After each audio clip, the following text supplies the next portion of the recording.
¿Alguna vez te pasó en la facu que para la biblioteca tenés un usuario, para el campus virtual otro y para inscribirte a deportes te piden los datos de cero?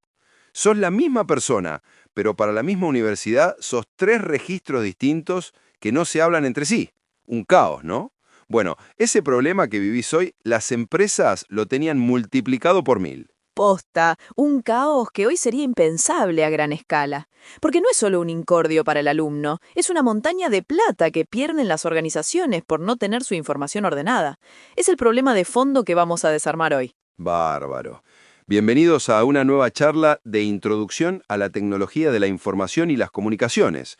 Soy Cacho García. Hoy vamos a analizar el capítulo 6, Fundamentos de Inteligencia de Negocios, Bases de Datos y Administración de la Información, del libro de Loudon y Loudon, que es material de la cátedra del profesor Germán Kurt Green para el segundo cuatrimestre de 2025. Y como siempre, les recuerdo que este material fue generado con inteligencia artificial, así que, ojo, le puede faltar algún tornillo. Totalmente. Soy Pocha Rodríguez. Al final de esta charla vamos a entender por qué los sistemas de archivos viejos eran un lío bárbaro y sobre todo vamos a ver los problemas concretos que generaban para que quede claro por qué hizo falta inventar algo mucho, mucho mejor. Perfecto. Entonces, Pocha, ¿cuál era el problema de fondo en ese entorno de archivos tradicional? Formalmente el texto nos dice que las distintas áreas funcionales de una empresa desarrollaban sus propios archivos de forma independiente. Claro, en criollo, cada oficina era un mundo. Marketing tenía su lista de cruentas, ventas tenía la suya, contabilidad otra. Cero comunicación entre ellos. Y eso, Cacho, es la receta para el desastre. Exactamente. Y ese desastre tiene nombres técnicos. El primero es la redundancia de los datos, que es la presencia de datos duplicados en varios archivos. Esto lleva directamente a la inconsistencia de los datos, donde el mismo atributo puede tener distintos valores. Esto pasa a full en la facu, Cacho. Figuras en el sistema de la biblioteca con un mail, en alumnado con otro y en deportes con otro distinto. Son tres vos, diferentes para la misma institución. Si te tienen que mandar algo importante, ¿a dónde lo mandan? Un quilombo. Excelente ejemplo. Otro problema grave era la dependencia programa-datos. Esto significa que los datos estaban tan acoplados a los programas que los usaban que cualquier cambio en el software requería un cambio en los datos, y viceversa. Para eso es una locura. Es como si para cambiar el número de teléfono en tu agenda de contactos tuvieras que llamar a un programador para que reescriba la aplicación del celu. Inviable. Mira vos, tal cual. A eso sumale la falta de flexibilidad, que hacía casi imposible crear informes no previstos sin semanas de trabajo. Y por supuesto una seguridad defectuosa, porque nadie sabía bien quién accedía o modificaba los datos. Como las piezas de información no se podían relacionar entre sí, era casi imposible compartirlas. O sea, para resumir, los datos estaban repetidos por todos lados y para colmo eran distintos entre sí. Cambiar algo era un parto y encima no se podían cruzar para sacar conclusiones. Era un callejón sin salida. Bárbaro. Queda claro que este sistema tradicional era un verdadero lío, un modelo insostenible que generaba costos, ineficiencias y decisiones basadas en información de mala calidad.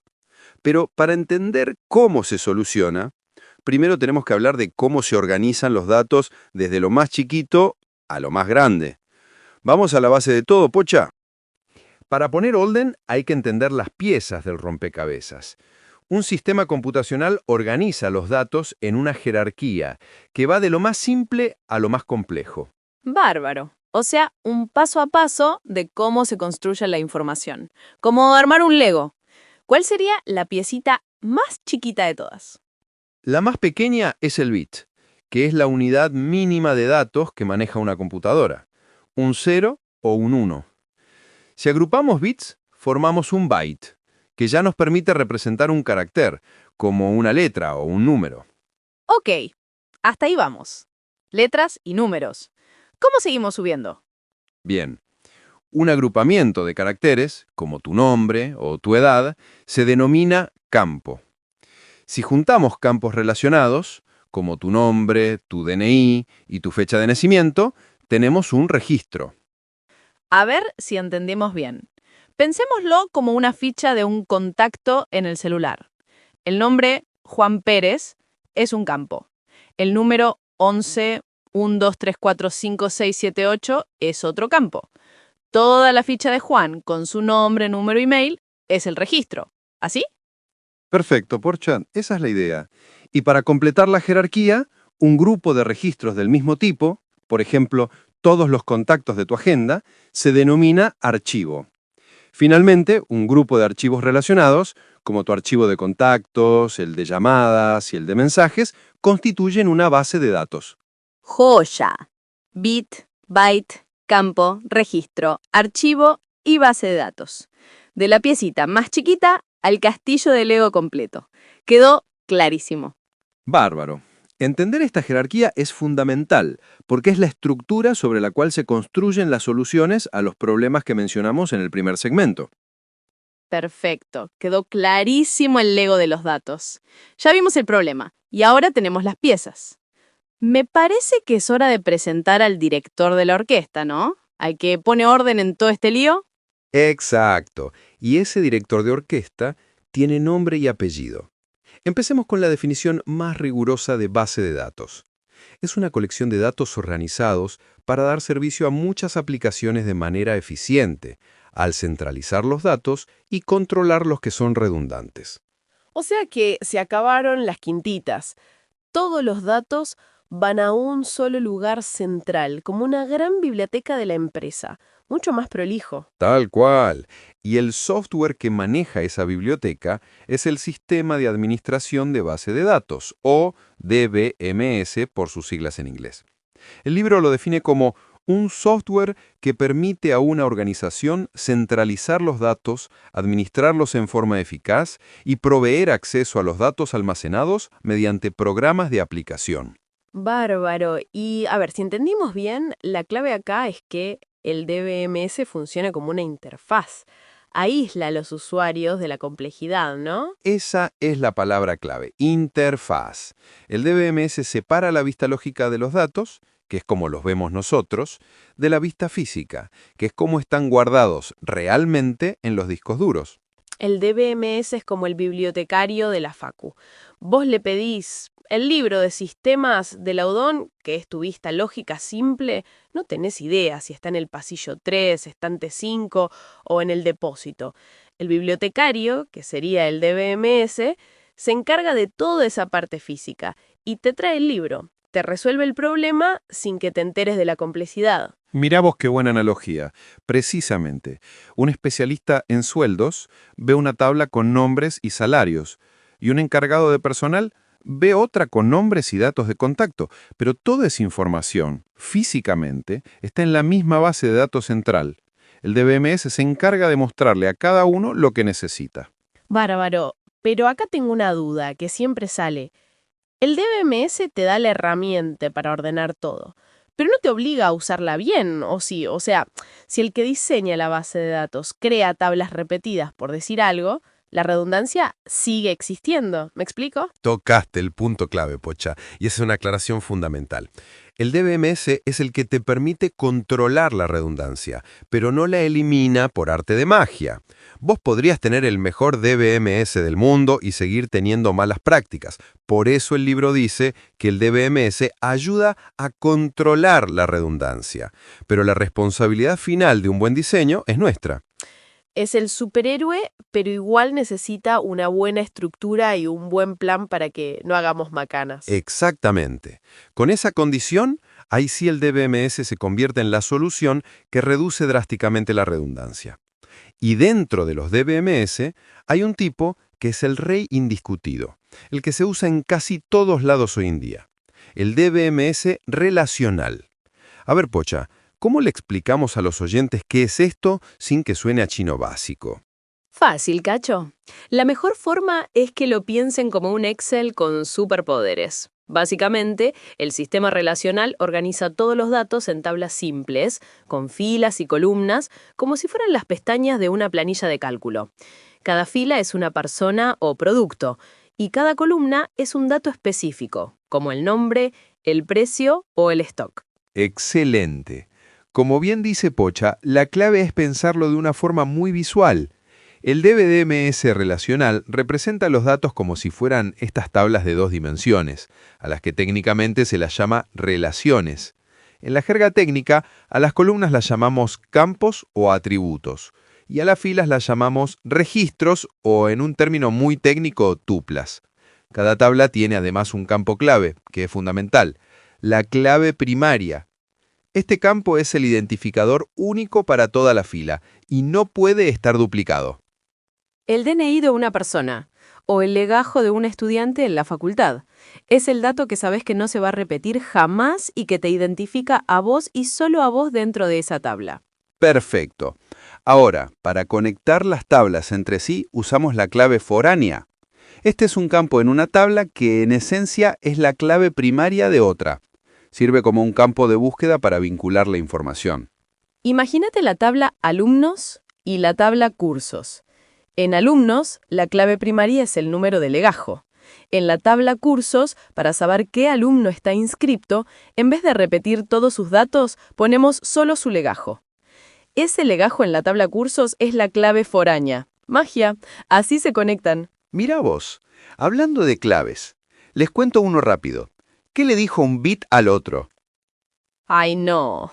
Nos vemos en el bus. Malísimo, Cacho. Pero bueno, sigamos, dale. Es buenísimo.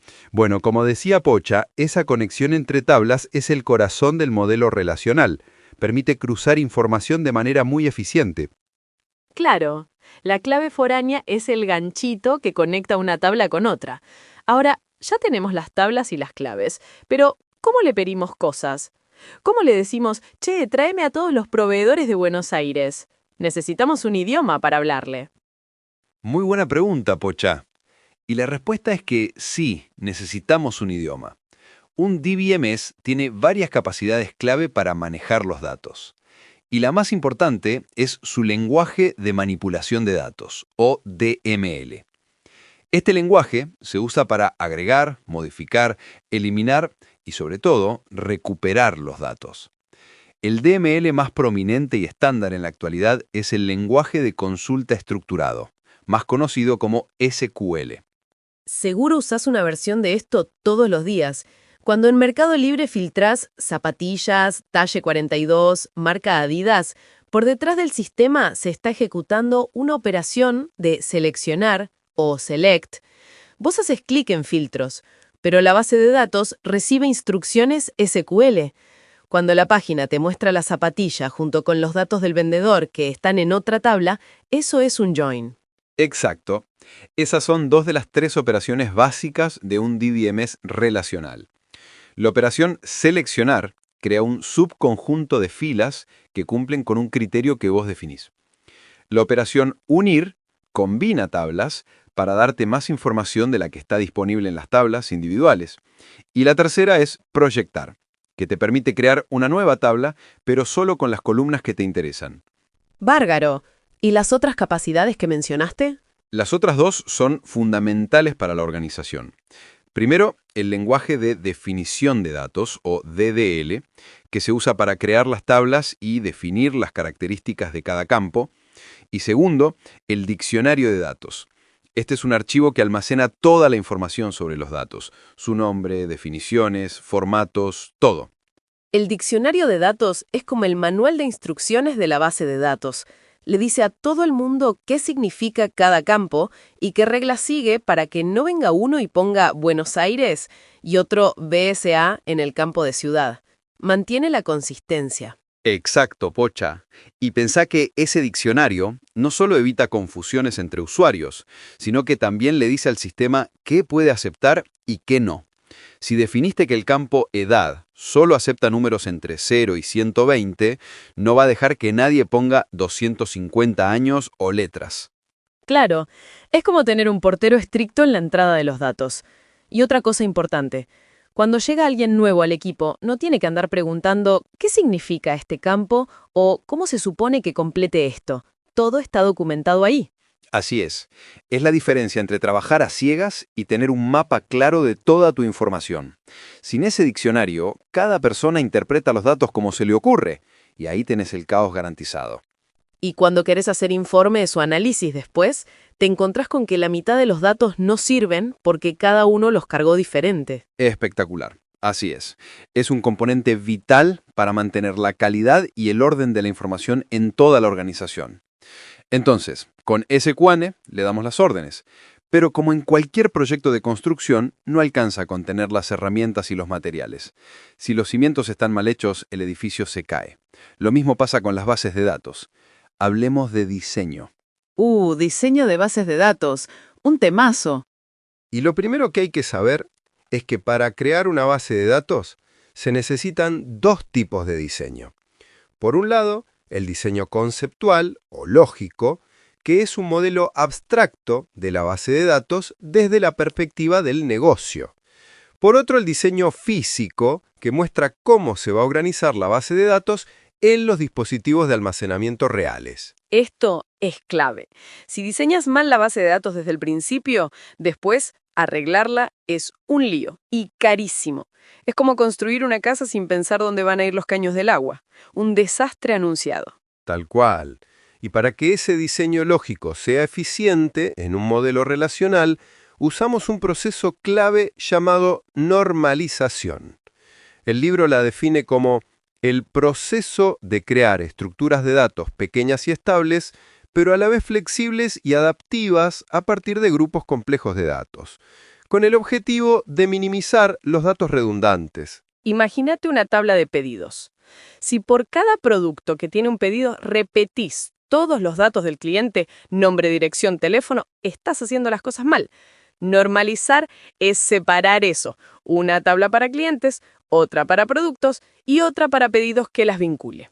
¡Bárbaro! Y para documentar este modelo de datos, los diseñadores usan una herramienta gráfica fundamental, el diagrama entidad-relación, o ERD. Este diagrama muestra de forma visual la relación entre las distintas entidades, o sea, las tablas, en la base de datos. O sea, la normalización es, básicamente, no repetir datos al cohete para no meter la pata después. Y el diagrama es el planito. Majestuoso.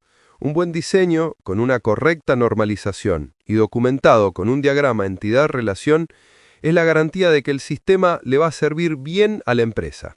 Ya tenemos la base de datos bien armadita y funcionando para las operaciones del día a día. Pero las empresas quieren más, ¿no? Quieren usar esa montaña de datos para tomar decisiones más inteligentes. Ese es el punto clave, Pocha, y para eso las empresas utilizan herramientas más sofisticadas. Una de las más importantes es el almacén de datos o Data Warehouse. La definición formal es que es una base de datos que almacena información actual e histórica de interés potencial para los encargados de tomar decisiones en la compañía. Su función es consolidar y estandarizar la información que viene de muchos sistemas operacionales distintos. La base de datos del día a día es para la operación, registrar una venta, dar de alta a un cliente. El Data Warehouse es para el análisis, histórico. Es la biblioteca de la empresa. No vas a modificar los libros, vas a leerlos para aprender. Bárbaro. Y sobre esa gran biblioteca de datos, aplicamos lo que se conoce como inteligencia de negocios o Business Intelligence. Son herramientas que les permiten a los usuarios analizar los datos para encontrar nuevos patrones, relaciones y perspectivas que los ayuden a tomar mejores decisiones. Y a veces, en vez de un data warehouse gigante para toda la empresa, se arman mercados de datos o data marts, que son como subconjuntos más chiquitos, enfocados en un solo tema, como marketing o ventas, para un grupo específico de gente. Correcto. Una de las herramientas de análisis más poderosas aquí es el procesamiento analítico en línea, OLAP. El OLAP soporta el análisis de datos multidimensional, que permite a los usuarios ver los mismos datos de distintas formas, usando varias dimensiones. Un gerente quiere saber cuántas zapatillas se vendieron en la región Cuyo en el segundo trimestre comparado con las ventas proyectadas. Producto, región, tiempo y tipo de venta son las dimensiones del cubo de datos.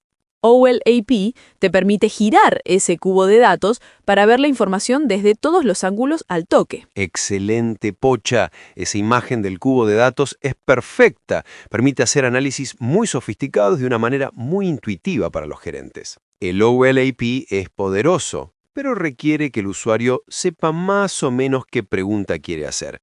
Pero, ¿qué pasa si hay patrones ocultos que ni nos imaginamos? Ahí es donde entra una técnica todavía más potente. A ver, larga el dato, Cacho, no te dejes así. ¿Cuál es la técnica? Está bien. Esa técnica es la minería de datos o data mining. A diferencia del OLAP, donde vos haces las preguntas, la minería de datos está más orientada al descubrimiento. El libro dice que provee perspectivas al encontrar patrones y relaciones ocultas en las bases de datos grandes para luego inferir reglas que permitan predecir el comportamiento a futuro. O sea, acá no le preguntamos a los datos. Dejamos que los datos nos hablen. Ponemos a la computadora a buscar conexiones raras o inesperadas que a un ser humano se le pasarían por alto. Exacto. Y puede encontrar varios tipos de información. Por ejemplo, asociaciones que son ocurrencias vinculadas a un solo evento. El ejemplo clásico es que en los supermercados descubrieron que cuando la gente compra pañales, un porcentaje alto también compra cerveza. Ese buenísimo. Un patrón que a simple vista no tiene lógica, pero los datos lo demuestran. También encuentra secuencias, que son eventos vinculados en el tiempo. Por ejemplo, que el 65% de la gente que compra una casa compra una heladera nueva en las siguientes 2 semanas. Otros tipos son la clasificación, que ayuda a meter elementos en grupos ya definidos, como predecir qué clientes tienen riesgo de darse de baja, y el agrupamiento o clustering, que es parecido, pero descubre los grupos desde cero. Netflix no te recomienda una serie porque a un gerente se le ocurrió. Usa minería de datos a full. Analiza los patrones de millones de usuarios. ¿Qué viste? ¿Cuándo lo dejaste? ¿Qué viste después? Encuentra asociaciones y secuencias y predice con una probabilidad altísima qué te va a gustar.